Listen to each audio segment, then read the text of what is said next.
आप सभी को मेरा नमस्कार। आज मैं आप सभी के समक्ष भैरव अष्टमी अथवा काल अष्टमी की कथा प्रस्तुत कर रही हूँ।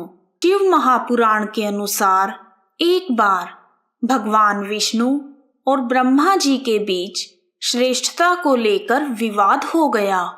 ब्रह्मा जी ने विष्णु जी से कहा, मैं हर जीवित अस्तित्व का पिता हूँ, इसमें तुम भी शामिल हो, इसलिए मैं तुमसे अधिक श्रेष्ठ हूँ। और विष्णु जी को यह बात अच्छी नहीं लगी। उन्होंने ब्रह्मा जी को उत्तर दिया कि तुम एक कमल के फूल में पैदा हुए थे जो मेरी नाभि से निकला था, इसलिए मैं तुम्हारा पिता हुआ। यदि तुम पूरे संसार के पिता हो तो मैं तुम्हारा पिता हूँ। तब ब्रह्मा जी बोले, यदि मैं संसार की रचना ही ना करता तो तुम किसे चलाते, तुम किसकी पालना करते। तब विष्णु जी बोले, यदि संसार को पालने वाला नहीं होता तो तुम्हारी बनाई हुई दुनिया बेमतलब होती। वह विवाद इतना अधिक बढ़ गया कि उसे खत्म करने के लिए भगवान शिव ने एक सभा का आयोजन किया। इस सभा में बहुत से ऋषि मुनि, देवता तथा महात्मा आदि पधारे। उस सभा में एक अग्नि स्तंभ अवतरित हुआ। वह अग्नि स्तंभ इतना बड़ा था कि उसका आदि और अंत कोई भी देख नहीं पा रहा था। तब शिव भगवान ने तय किया कि ब्रह्मा जी इस अग्नि स्तंभ का ऊपरी सिरा खोजेंगे और विष्णु भगवान निचला सिरा। शिव भगवान की बात सुनकर ब्रह्मा जी अग्नि स्तंभ का ऊपरी सिरा खोजने के लिए निकल पड़े और विष्णु भगवान अग्नि स्तंभ का निचला सिरा खोजने के लिए निकल पड़े, परंतु दोनों में से किसी को भी सफलता नहीं मिली।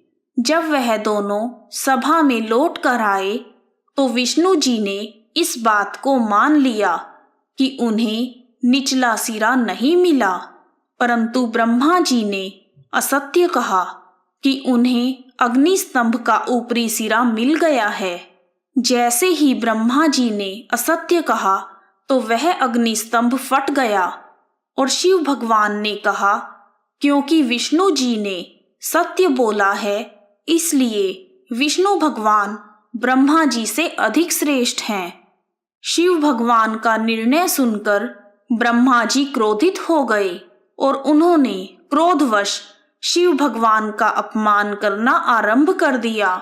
इस अपमान को शिव शंकर भगवान सहन नहीं कर पाए और उन्होंने रौद्र रूप धारण कर लिया।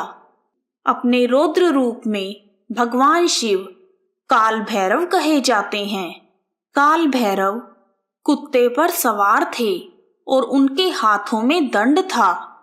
भगवान शिव के काल भैरव रूप ने क्रोधित होकर ब्रह्मा जी का 5वां सिर काट दिया, लेकिन जब काल भैरव का गुस्सा शांत हुआ तब उन्हें अपनी गलती का एहसास हुआ और वह ब्रह्म हत्या के पाप से छुटकारा पाने के लिए इधर उधर भटकने लगे।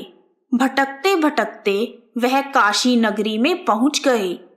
वहां जाकर उनके मन को अपार शांति मिली।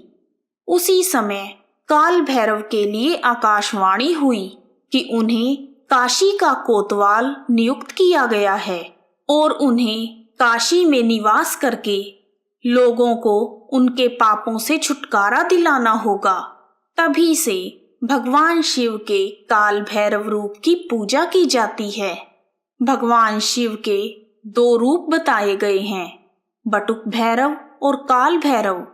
बटुक भैरव अपने भक्तों को सौम्य रूप प्रदान करते हैं, जबकि काल भैरव आपराधिक तथा नकारात्मक शक्तियों को नियंत्रित करने वाले माने गए हैं। इसलिए काल भैरव की पूजा से शिव भगवान का आशीर्वाद प्राप्त होता है। काल भैरव की पूजा करने से घर में सुख शांति बनी रहती है। भैरव अष्टमी के दिन भैरवनाथ की 16 तरीकों से पूजा होती है तथा यह पूजा रात को की जाती है। रात को चंद्रमा को जल अर्पित करने के बाद कालाष्टमी का व्रत पूरा होता है। भैरव अष्टमी के दिन व्रत रखने से भक्तों के सभी कष्ट दूर हो जाते हैं। भैरव अष्टमी के दिन भैरव बाबा की जन्म कथा को पढ़ने तथा सुनने से तथा इस दिन पूजा और उपासना करने से न केवल निरोगी काया मिलती है बल्कि सभी कार्यों में सफलता भी प्राप्त होती है। आइए अब जानते हैं भैरव अष्टमी को किए जाने वाले कुछ उपाय।